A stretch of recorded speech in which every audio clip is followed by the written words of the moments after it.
വാഴ 2 ഈ സിനിമയുടെ റിവ്യൂ ഒക്കെ ഒരുപാട് പേര് പറഞ്ഞു കഴിഞ്ഞു. നമുക്ക് മുജീബ് സാറിനെ കുറിച്ച് സംസാരിക്കാം. മുജീബ് സാർ ആൻഡ് കോ. കേരളത്തിൽ പഠിച്ച ഒട്ടുമിക്ക വിദ്യാർത്ഥികളുടെ ജീവിതത്തിൽ മുജീബ് സാറിനെ പോലുള്ള അധ്യാപകർ കടന്നുപോയിട്ടുണ്ടാവും. എന്താ പറയാന്ന് വെച്ചാൽ വിഷം, പച്ചക്ക് പറയണല്ലോ, ടോക്സിക് അങ്ങനെ തന്നെ പറയേണ്ടി വരും ഇത്തരത്തിലുള്ള അധ്യാപകരെ. സംഗതി ശരിയാണ്, കുട്ടികൾ കുരുത്തക്കേട് കാണിക്കും, എല്ലാം കാണിക്കും. അതൊക്കെ പറഞ്ഞ് നേർവഴിക്ക് നടത്തേണ്ടതിന് പകരം കുട്ടികളെ ട്രോമറ്റൈസ് ചെയ്യുന്ന രീതിയിലുള്ള നടപടികൾ എടുക്കുകയാണ് ഇത്തരത്തിലുള്ള ആളുകൾ ചെയ്യുന്നത്. മുജീബ് സാറിനെ പോലുള്ള ദുരന്തങ്ങൾ ചെയ്യുന്നത്, ആ കഥാപാത്രത്തെ ഉദ്ദേശിക്കുന്നത് കേട്ടോ. അപ്പൊ എന്താ സംഭവം എന്ന് വെച്ചാൽ, എന്റെ ജീവിതത്തിൽ ഇത്തരത്തിലുള്ള അധ്യാപകർ കടന്നുപോയിട്ടുണ്ട്. ഒരുപാട് പേരുടെ ജീവിതത്തിൽ ഇതുപോലുള്ള ആളുകൾ കടന്നുപോയിട്ടുണ്ടാവും. പക്ഷെ കുറെ പേര് ഇതൊന്നും തിരിച്ച് പ്രതികരിക്കാനൊന്നും ഉണ്ടാത്തത് അവരെ പേടിയായതുകൊണ്ടല്ല, മെന്റൽ ഹെൽത്തിനെ ബാധിക്കും എന്നുള്ളത് കൊണ്ട് മാത്രമാണ് ഇത്തരത്തിലുള്ള ആൾക്കാർക്കെതിരെ എല്ലാവരും മിണ്ടാതിരിക്കുന്നത് എനിക്ക് തോന്നിയിട്ടുണ്ട്. വളരെ കുറച്ച് പേര് മുൻപ് പഠിപ്പിച്ച അധ്യാപകരൊക്കെ നല്ല രീതിയിൽ കോൾ ഔട്ട് ചെയ്യുന്നതൊക്കെ കണ്ടിരുന്നു. ഞാൻ എന്തായാലും കോൾ ഔട്ട് ചെയ്യാൻ പോയിട്ടൊന്നുമില്ല. കുറെ ആൾക്കാരൊക്കെ മണ്ണിന്റെ അടിയിലൊക്കെ പോയിട്ടുണ്ട് അത്തരത്തിലുള്ള ആളുകൾ. സോ അപ്പൊ അതിന്റെ ആവശ്യമില്ല എന്ന് എനിക്ക് തോന്നിയിട്ടുണ്ട്.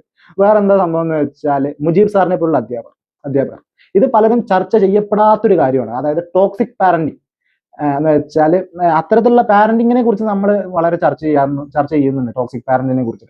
പക്ഷേ ഈ ടോക്സിക് ആയ അധ്യാപനം, ടോക്സിക് ടീച്ചിങ്, ഇങ്ങനെ ഒരു വേർഡ് ഉണ്ടോ എന്ന് പോലും എനിക്കറിയില്ല. അതൊക്കെ അവിടെ ചർച്ച ചെയ്യുന്നുണ്ടോ എന്ന് തമ്പുരാൻ അറിയാം. എന്താ സംഭവം എന്ന് വെച്ചാൽ, ഇത്തരത്തിലുള്ള ടീച്ചിങ് കാരണം ആളുകൾ വിദ്യാർത്ഥികൾ ഭയങ്കരമായിട്ട് ട്രോമറ്റൈസ് ചെയ്യപ്പെടും. അതുകൊണ്ടാണ് പലരുടെയും ഈ സ്കൂളിൽ പഠിക്കുന്ന ടൈമിൽ പല ആൾക്കാരും സ്വപ്നമായിരിക്കും സ്കൂളിൽ തീയിടുക, സ്കൂളിന് പോകുമ്പോൾ ഇടുക. അത് ഇത്തരത്തിലുള്ള അധ്യാപകർ കാരണമാണെന്ന് ഞാൻ പറയുള്ളൂ. ഒന്നിനൊരു സ്വാതന്ത്ര്യം ഇല്ലാത്തൊരു ഭയങ്കരമായിട്ട് നമ്മളെ ഇല്ലാതാക്കി കളയും. എന്റെ കൂടെ പഠിച്ച പലർക്കും ഇപ്പൊ പഴയ സ്കൂൾ കാലഘട്ടത്തിലേക്കോ അല്ലെങ്കിൽ പഴയ സ്കൂളിലേക്കോ പോകാൻ മടിയാണ്. കാരണം അവർക്ക് ഞാൻ അനുഭവിച്ചതിനേക്കാളും കൂടുതൽ ട്രോമ അവർക്ക് സ്കൂളിൽ നിന്ന് കിട്ടിയിട്ടുണ്ട്. അതുകൊണ്ട് തന്നെ സ്കൂളിൽ നിന്ന് കേൾക്കുമ്പോൾ ഇപ്പോഴും ഭയങ്കര ഒരു റോങ് ആയിട്ടുള്ള ഒരു തോട്ടായിട്ട് കാണുന്ന ആൾക്കാരുണ്ട്. അതുപോലെ തന്നെ അവരുടെ മൈൻഡ് ഭയങ്കര ട്രോമാറ്റിക് ആയിട്ടാണ് ഈ ഒരു സ്കൂളിലെ അനുഭവങ്ങൾ കാരണം.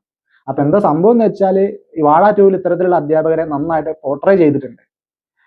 എന്താന്ന് വെച്ചാൽ, ഇത്തരത്തിലുള്ള അധ്യാപകർ കുറെയൊക്കെ നമ്മളെ പ്രശ്നങ്ങൾ ഉണ്ടാക്കുന്നുണ്ട്. ഇവരൊരു പ്രശ്നത്തെ അടിച്ചമർത്താനാണ് നോക്കുന്നത്, അതല്ലാതെ ഈ പ്രശ്നത്തിനുള്ള പ്രതിവിധി തേടുന്നില്ല.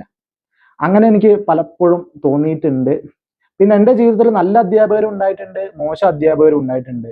നല്ല വഴി പറഞ്ഞു തന്ന അധ്യാപകരും കുറെ ഉണ്ടായിട്ടുള്ളത് കൊണ്ട് നമുക്ക് ഇപ്പൊ നല്ല രീതിയിൽ മുന്നേക്ക് പോകാൻ കഴിയുന്നുണ്ട്. അതിന് ഞാൻ അവരോട് കടപ്പെട്ടിരിക്കും. അതുകൂടാതെ മോശം അധ്യാപകരും ഉണ്ടായിട്ടുണ്ട്. മോശം അധ്യാപകർ ചെയ്ത ചില കാര്യങ്ങളുണ്ട്. നമുക്കിപ്പോഴും ചില കാര്യങ്ങളിൽ നമുക്ക് ഒരു മൈൻഡ് കൺട്രോൾ വിട്ടുപോകും. ചില കാര്യങ്ങളൊക്കെ ലൈഫിൽ വരുമ്പോൾ, ഇതൊക്കെ ഓർമ്മ വരുമ്പോൾ. സോ എന്താ, വാഴ 2 ചെയ്ത ഏറ്റവും നല്ല കാര്യം ഇത്തരത്തിലുള്ള ടീച്ചിങ് ഇഷ്യൂസിനെ അഡ്രസ് ചെയ്തതാണെന്ന് ഞാൻ പറയുള്ളൂ. സോ ഇപ്പൊ സ്കൂൾ കാലേക്കുമ്പോൾ ഒരു തമാശയായിട്ട് തോന്നിയെങ്കിലും അന്ന് തമാശ ആയിരുന്നില്ല. That's it.